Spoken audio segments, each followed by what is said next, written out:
The Battle of Yorktown, 1781, the dramatic climax of the American Revolutionary War, where the British, in a twist that would make any playwright proud, were cornered by the Americans and the French. Yes, you heard it right, the French, because what's a good war story without an unexpected alliance?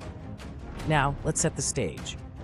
It's the tail end of the 18th century, and the American colonies are in full rebellion mode against Great Britain. You've got General George Washington, the poster boy of American independence, going head-to-head with British General Lord Cornwallis. It's like a chess game, but with real people and a lot more at stake. Lord Cornwallis, in a move that might have seemed good on paper, decided to establish a base at Yorktown, Virginia. Why, you ask? Well, he thought it would be a strategic point to receive supplies and reinforcements from the British Navy. Sounds smart, right? Except, spoiler alert, it wasn't. Meanwhile, Washington, along with French General Rochambeau, is lurking in the north. When they hear about Cornwallis's position, they think, well, isn't this a golden opportunity? So they march south to Virginia, while another Frenchman, Admiral de Grasse, sails his fleet into the Chesapeake Bay, effectively cutting off Cornwallis's escape by sea. Cornwallis, in Yorktown, finds himself in a real-life game of surprise, you're trapped. Now, let's talk numbers, because who doesn't love a good underdog story? The British troops in Yorktown number around 9,000, while the American and French forces combined are about 17,000 strong. But don't let those numbers fool you. The British were known for their disciplined troops, and Cornwallis was no slouch. The siege begins in late September 1781. Washington and Rochambeau, in a dazzling display of Franco-American teamwork, surround Yorktown and start the bombardment.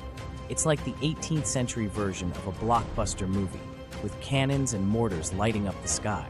The British, on their part, are not just going to roll over. They fight back fiercely, because, well, that's what British do.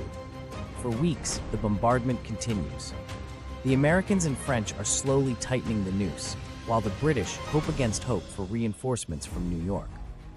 But guess what? Those reinforcements are like that friend who says they're on their way but never shows up. By mid-October, things are looking pretty bleak for Cornwallis. His troops are exhausted, his defenses are crumbling, and he's running out of options. In a last-ditch effort, he tries to break out across the river, but Mother Nature says nope and hits him with a storm. Talk about bad luck. On October 17th, Cornwallis waves the white flag, literally.